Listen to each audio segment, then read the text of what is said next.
our topic, a call to be imitators, a call to be imitators. And as we read the scripture from First Peter chapter um, 2 and 21, and where it says, "For these you were called, because Christ also suffered for us, leaving us an example that you should follow in his steps.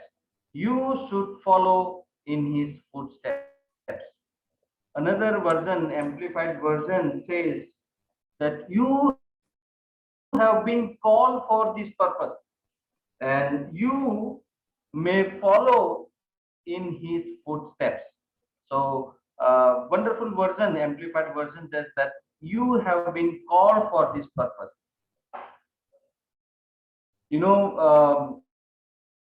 We live in a digital world, and all the time, other people tells us constantly that what we have to wear, what we have to eat, or where we have to go, and it is endless, because this world is full of fashion and most of the people are copying someone. That is why we see too many television advertisements in all over the world. They want you to mimic someone who is celebrity, that their businesses will go high. They will, and businesses people will get much profit. Every second we get the pop-up messages in our mobile screen, and it communicates that there is something new, that change that you can make it. And I tell you, many Christians are in trap of this trick. But Bible tells us that we are called to imitate him alone.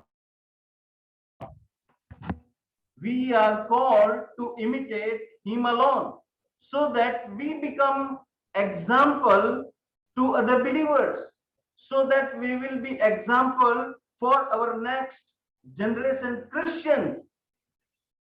Being imitator, we live a focused Christian life. God have called us for this focused Christian life. We live with a purpose, we live with a passion, and we live with an endurance and perseverance. But when we see the current situation of Christianity in all over the world, and it is declining in following Christ's footsteps, number of nominal Christians are increasing. Churches and believers become more liberal. Just few days back, I was just watching one video saying that no, in Europe, church buildings are becoming empty. Churches are becoming ruined, and believers started to believe that there is no God. I tell you, there is a fighting of the believers have gone to the courts, and number of Christian divorces in India are increasing. Why all these things are happening? Because a Christian, so-called, have stopped imitating Christ, imitating God. I want you to ask one question. Do our Christian, do our churches are known a home for someone? Do our home is open like Aquila and Priscilla? What are we known for? This all news that we hear, and we understand that Christians have stopped imitating Christ. They have lost their primary call. But today it is reminder that we are called to be imitators of God. And we as a God's children, we should resemble his character in our life so that we will be living a gospel life. We should be known for godly character. Ephesians chapter 1 and 4 verse says that he chooses in him before the foundation of the world to be holy and blameless, to be holy and blameless. Bible tells us that he called us when we were in our mother's womb. He called us with a purpose. And what is that purpose? Is to becoming like him. And it is a process throughout our life. We need to constantly work on this. When we read the first Peter chapter 2, and Peter tells us that when we read verses 1 to 3, and he tells us that we are called to grow spiritually, and we need to long for God's word like infant child. When we read no following words, it says that no, we are called for these purposes, and we are privileged of a believer in Christ, that he has chosen us, a generation, a royal priesthood, and holy nation. As a believer, what is my duty? What is my duty? First thing is abstaining from lust. I need to keep on doing good works and glorify God, and that is my duty. And finally, verse 18 to 25, Peter is reminding that as a believer, we are slaves and we need to submit to our masters. And secondly, we need to follow the example of Jesus Christ. So today, we are looking into very important topic, a call to be imitators. And we will see four main points. The first one is a call to imitate God. Secondly, we will see a call to imitate Christ. Thirdly, a call to imitate church. And fourthly, a call to imitate godly leaders. And if we want to see revival again in the church, if we want to see revival again in Christian home, we need to come back to this basic as an imitator of God. So let's see a call to imitate God. There is a call for every believer. There is a call to imitate God. We are called to imitate God because it is written in Ephesians chapter 5 and verse. It says, therefore be imitator of God as beloved children. We imitate God in several ways. You know, we imitate God in forgiving others.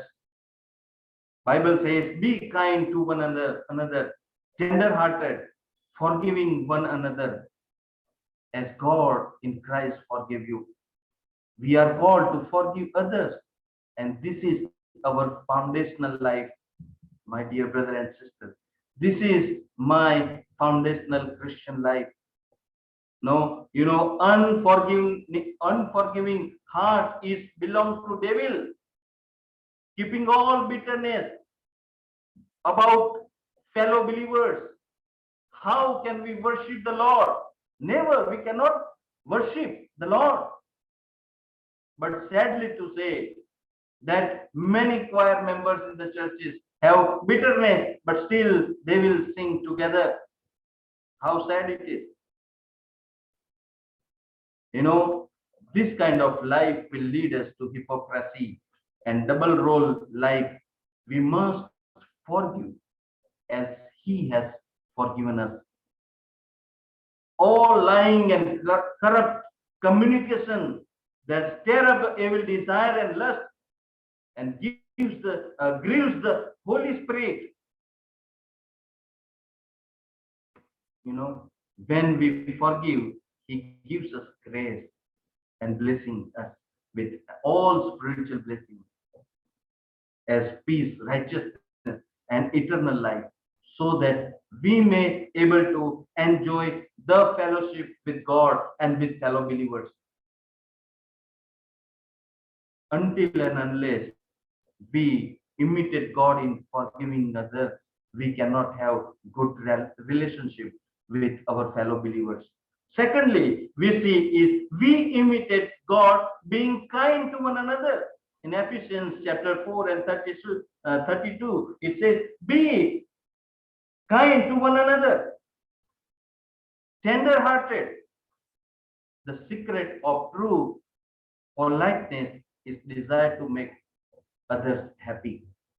A Christian should be a most polite people. Mother Teresa was a very polite person in India, but she is no more. She died a couple of years back, but still our churches have not produced any other Mother Teresa. How sad. We imitate God being kind to one another. In First Peter chapter 3 and verse 8, it says, be like-minded, be sympathetic, love one another, be compassionate and humble, be kind to one another. Good.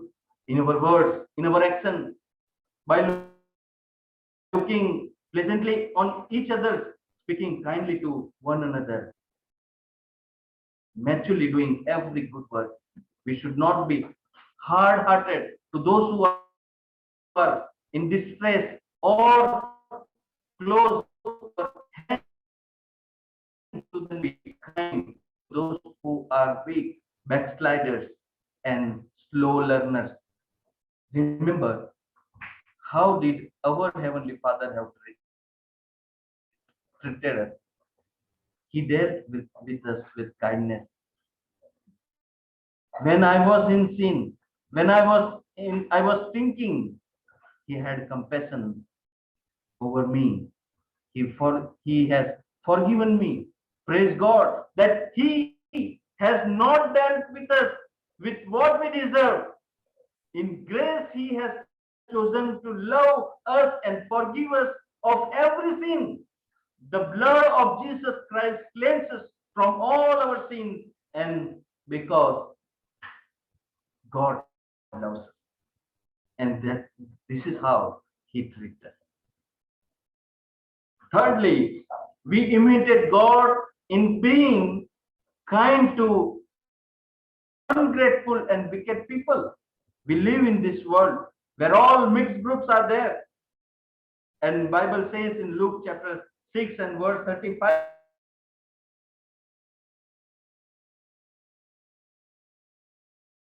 without expecting to get anything back, then your reward will be great.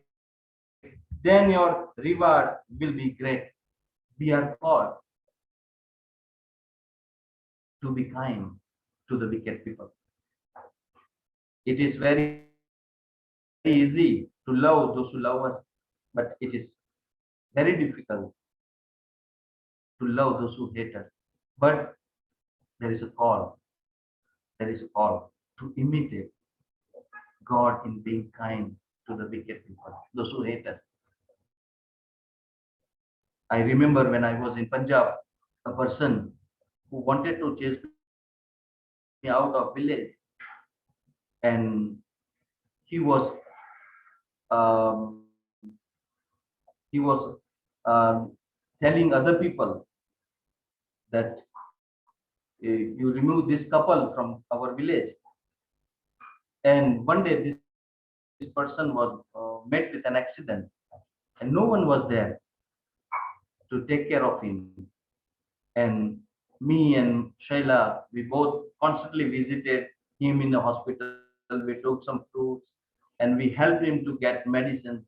After 15 days, when he came out of hospital, he said, the God whom you are serving is a true and living God. And later on, he became a believer.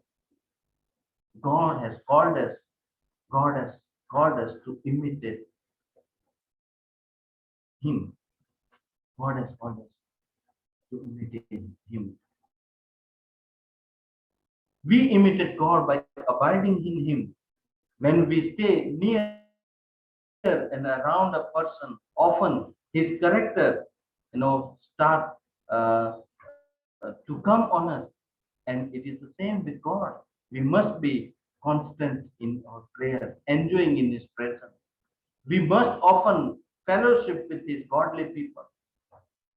And then we will see the changes in our life.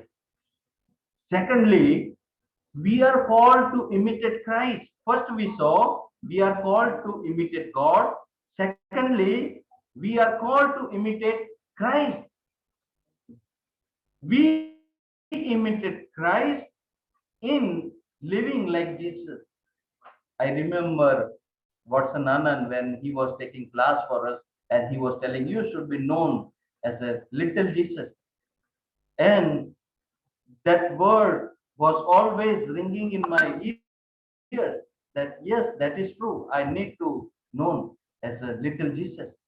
First John chapter 2 and 6 says, whoever claims to live in him must live as Jesus did. Jesus has not only redeemed us through his death, but also shown us through his life on earth how God intended man to live. He is not only our Savior, but also our forerunner, as it is written in Hebrews chapter 6 and verse 2. Verse 20. He has given us an example on how to live at all times, in all situations. He is a perfect example as an obedience to God. For forgiveness of sins, the fullness of the Spirit, and all the means of grace that God has provided are all meant by him to lead to one final goal. And what is that is we might become like him. We will become like him. The Holy Spirit constantly seeks to show us the glory of the Lord Jesus in the God's word. And God's word is like mirror. And the time that you see the God's word, and that will change you to his likeness. If you and me want to be like little Jesus, we need to constantly be in God's word like mirror. Every event and circumstance in our life is meant by God to mold us and transform us into the likeness of Jesus.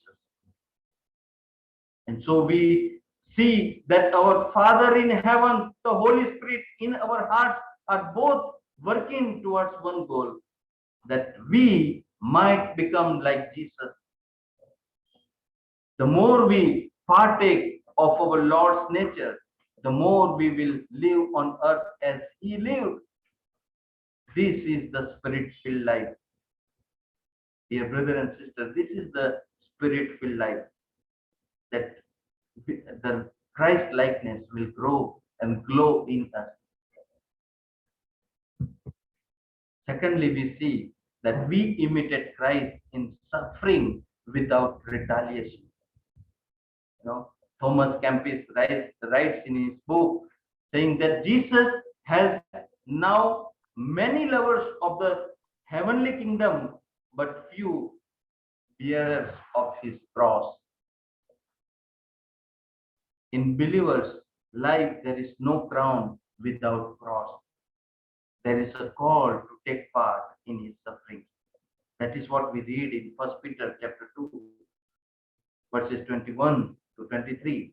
And there he says that You were called because Christ suffered for you, leaving you an example that you should follow in his steps.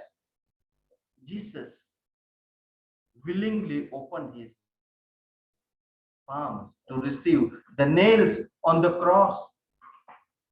His palms were always open for giving his love and grace and mercy.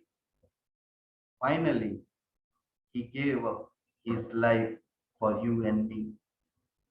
As a disciple of Jesus who wants to manifest the divine nature, must be willing to suffer injustice without complaining. Many times we may go through such a difficult time, you know, but we need to go through all this suffering for the sake of Jesus Christ because we follow in his footsteps. As a believer, we are called to suffer, whether in society or in our workplace or any other parts of life. In all forms of suffering, we must look to Christ as our standard and example. For him, the path to glory was the path of suffering. For him, the path of glory was the path of suffering. And the pattern is the same for all who follows him. He is the perfect example to all the believers for submission. As we take part in his suffering, it will lead us to humility. If you and me are suffering in Christ, and that suffering will lead us to humility. So we are called, we imitate his humility. We are called to live in humbleness. Those who walk along the path of humility will sit with Jesus on his right hand in glory. That is what we read in God's word. The word became flesh and dwelt among us. We beheld his glory. That is written in John chapter 1 and 14. We see the life of that Jesus. Lived that pure love-filled life on earth as a man. He humbled himself, and that was the first step that step for us also to follow. Humbleness. When Jesus took a basin of water and washed his disciples' feet on the last night before he was crucified, he had been servant of all men. He was quick to note that the disciples' feet were dirty and was quick to pick up the basin and to do the needful instead of waiting to see if some other person will do that work. No, he did it by himself. Jesus did not wait to be asked to do something. He found out the need and he did the needful. How much are we sensitive about the need around us? Or do we say, what for me? Or do we say some excuses when we see the needs surrounding us? C.S. Lewis tells us that a proud man is always looking down on things and people. A proud man is always looking down on things and people. And of course, as long as you are looking down, you cannot see something that is above you. You cannot see something that is above you. So as a believer, we need to be humble to see favor of God in our lives. Jesus is sitting on right hand of God and he is ready to help us to be humble. Let us look unto him who is our master, author and finisher of our faith. He will build us in humbleness so that we may resemble his humility in our life, that we may resemble his humility in our life. Thirdly, that we see that we are called to imitate God's churches. First we saw that there is a call to imitate God, there is a call to imitate Christ, there is a call to imitate God's churches. Church is in receiving word. Very sad to say these days a church become like a hub where people go and meet each other and they don't listen God's word. Very sad to say. But the purpose of God is receiving the word. The purpose of church is to receive the word. The God's word spoken to early churches by apostle, and that word came from God, and it was life changing. Word was at work in lives of believers. It helped believers to receive salvation by faith, and they were able to labor in love and keep up the foundational hope in Jesus Christ. Word of God helped them in life and deep conviction. God's word was working in them, and that is why early believers was spreading the gospel powerfully.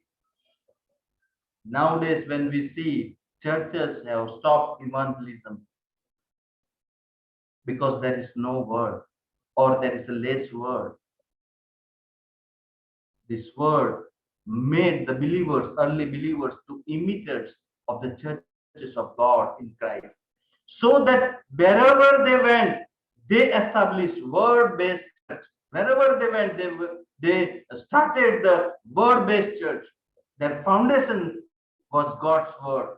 God's word produces fear of the Lord, reverence for the Lord, and obedience.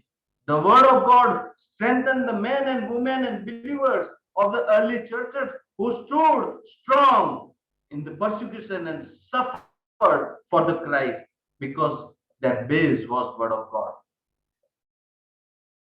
The word we preach comes from very ordinary human lips, but there is a power in it because that word is belong to God himself. Praise the Lord. The word we preach is not by our own word.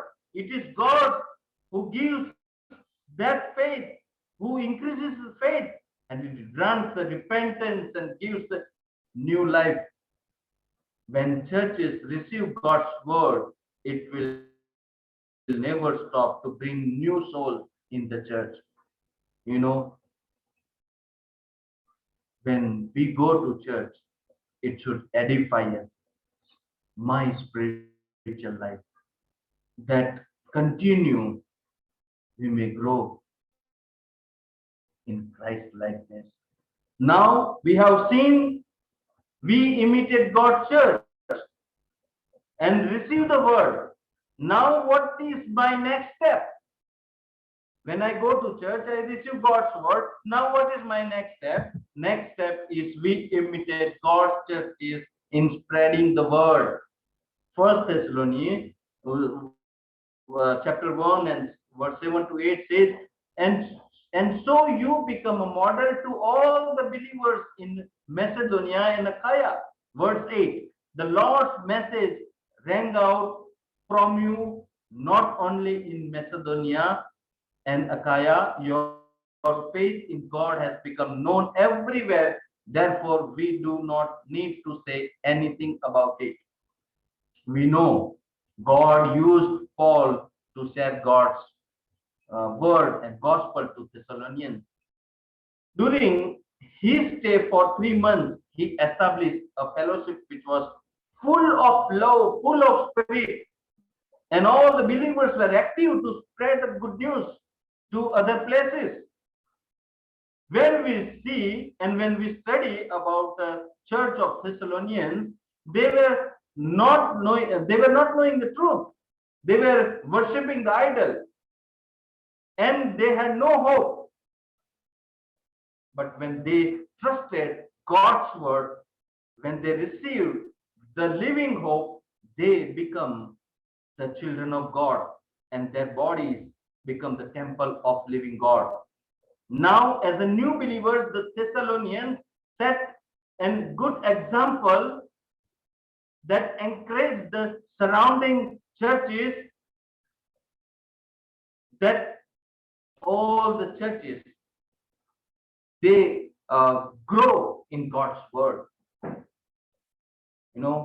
In every way, the church at Thessalonica was exemplary. The secret was found in their faith, hope, and love. For these are the spiritual motivators of the Christian life. We see they were receivers and same time they were transmitters. They receive God's word and they transmit. Each believer and each local church must receive and transmit God's word. They were proclaimed the good news of salvation and they had a clear message. As we read in 1 Corinthians chapter 14 and verse 8, says that they had very clear message. It is the responsibility and privilege of each local church to share the message of salvation with the lost world. In New Testament churches, the entire congregation was involved in sharing the good news. They were preaching the gospel, and this is how we see that Antioch church was blossomed because believers were spreading the good news. People say that 80% of church growth is the result of friends witnessing to friends and relatives and to their relatives. The same strategy we used during lockdown last year in Haryana. We discipled 5 people, and these 5 people reach out their own relatives.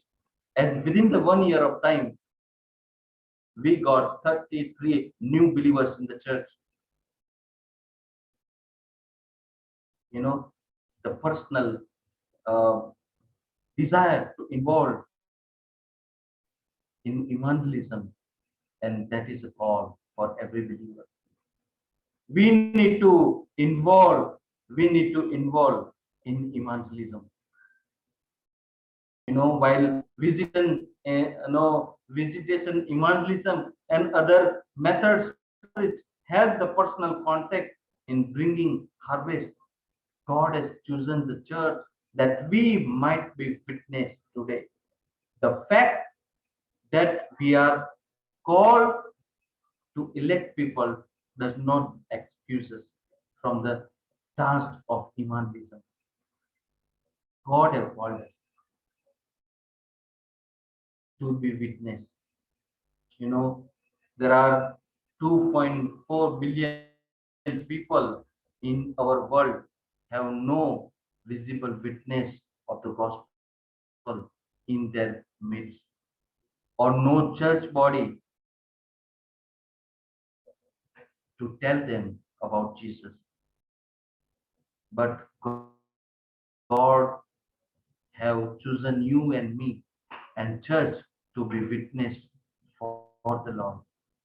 That the God's word that we have received, that we need to continue share. Finally, we see that God have called us to imitate godly leaders. God have called us to imitate godly leaders. God the Father has given his Son Jesus Christ. Jesus Christ has given us the church. Jesus Christ himself is the church, and church has given us godly leaders so that we may obey them and imitate them because of their hard work in the Lord, because of their faith, because of their patience in the Lord. When we look at all this quality in godly leaders, whom can we think of in New Testament? And I tell you, it is none other than Apostle Paul.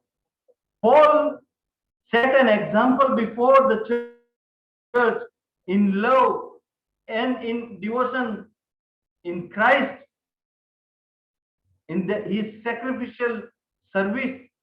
And that is why boldly he says in 1 Corinthians chapter 11 and verse 1 says, be imitators of me as I am of Christ. Paul was good example because he was imitator of great example of all is Jesus Christ. He kept Jesus Christ before him and he was following in his footsteps. And that is why we see Christ in his suffering, Christ in his service. We see Christ in all the ministry that Paul has done. His life is like open book for all to read. We all know a wonderful life testimony of Paul. He had a passion for God's people and for God's work. He was a good teacher and dedicated to teach right doctrine to the church so that people may not turn from the truth. And that is a good quality of God's godly leader. Paul was also faithful in disciplining the family of God. He had patience with their disobedience believers. We see the things were not in order with the Corinth church, and Paul is making special visit in Corinth, even though it was very difficult for him. But sake of believers, he is taking risk. He takes extra effort, even in painful, but still, sake of the family of God, he does it. He suffered a lot in the ministry, as he tells to the churches, rejoice in the Lord always. Yes, that is good quality of godly leader. And we are called to imitate such a godly leader when God has given us around us. We need to imitate our godly leaders. We see whom we can imitate as a godly leaders. We remember godly missionaries like David Livingstone, John Patton, Adoni Ram Judson, City Stir, Hudson Taylor, William Carey, and there are many more. There are many more. I don't know how many believers are telling the stories of missionaries to their children to follow in their footsteps, to be like them. Nowadays, we do not have much missionaries. Missionaries are not coming from the churches. Why?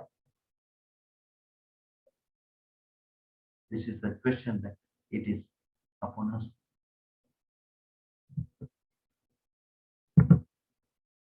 On 24th March 1820, Francis Janet Crosby was born. Her hymn written says like that, blessed assurance,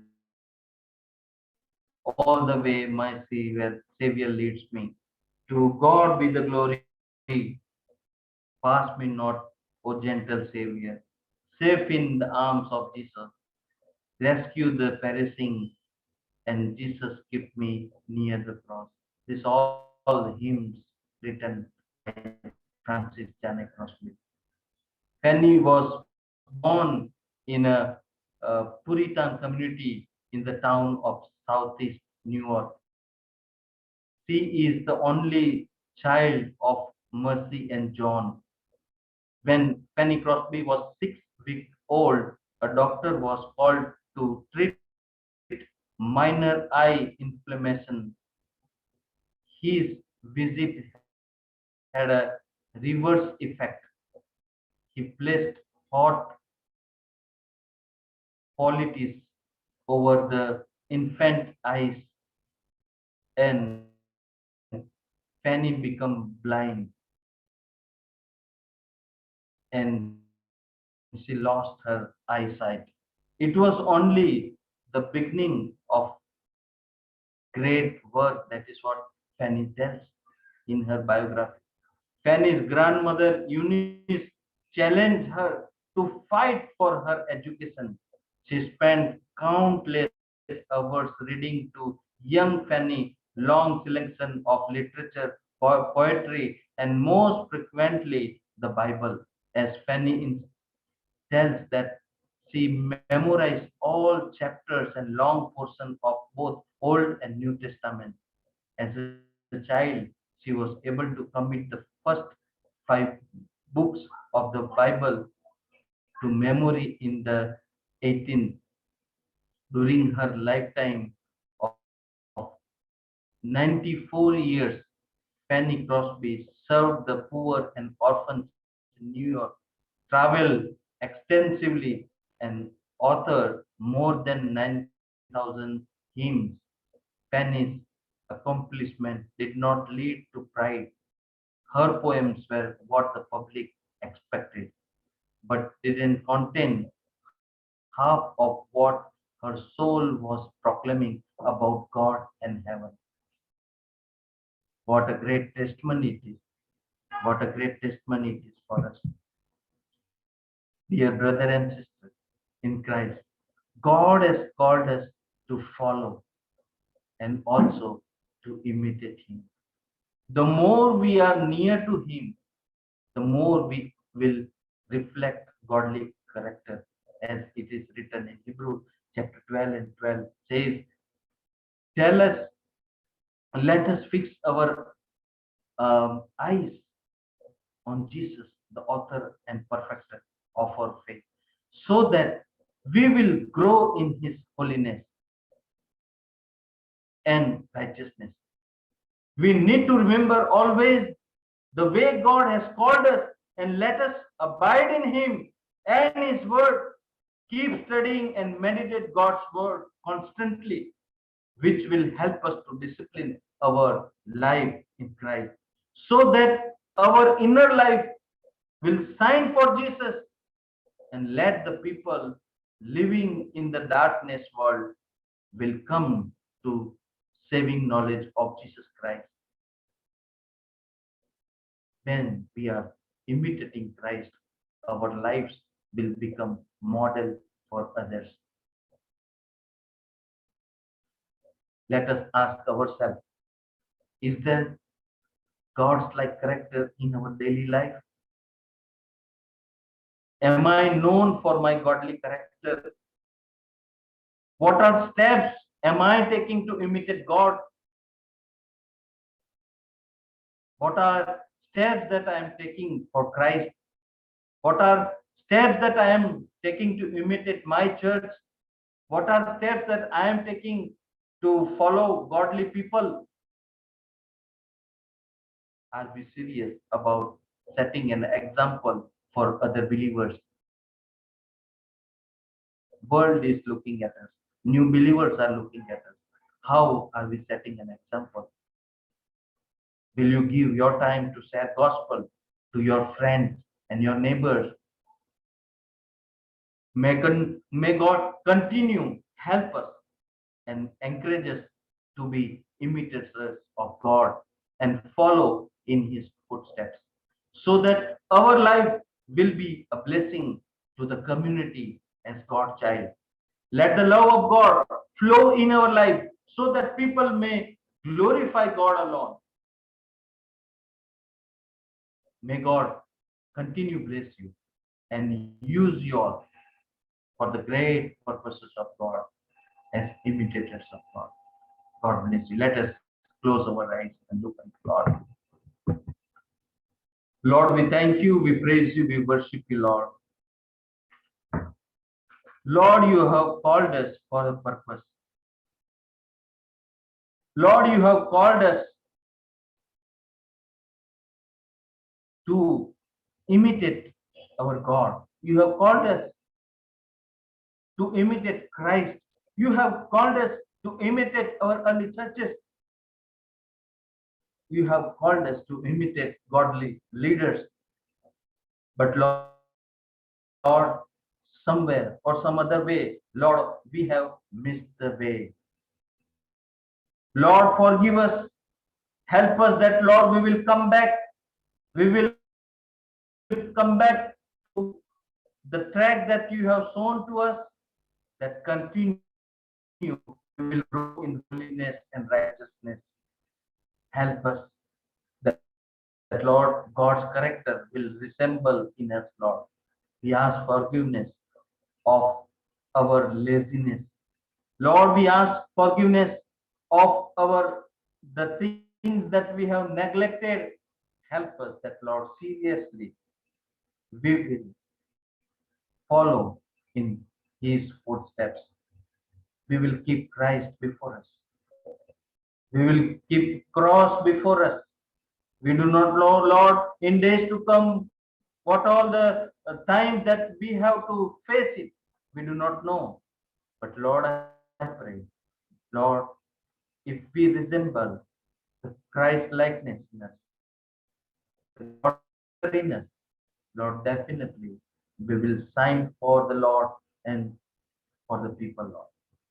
Be with us. Continue. Use our dear brother and sister for the glory of God. Thank you for giving us this wonderful opportunity to learn from God's word.